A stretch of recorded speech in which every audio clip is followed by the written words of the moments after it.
Breast feeding દરમિયાન કયા ટાઈપનો diet હોવો જોઈએ. તો એમાં બે વસ્તુનું ધ્યાન રાખવાનું છે, પ્રોટીન અને ફેટ.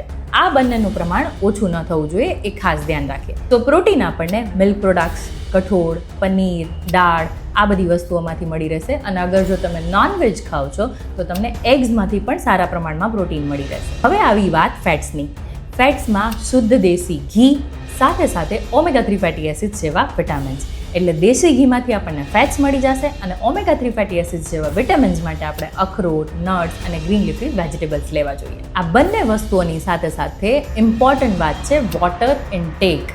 એટલીસ્ટ આખા દિવસમાં 2 થી 3 લીટર જેટલું વોટર ઇન્ટેક તો થવું જ જોઈએ. અને સાથે સાથે એક લેક્ટેશન બૂસ્ટર કે જે આપણા બધાના ઘરમાં અવેલેબલ છે, જીરાવાળું પાણી.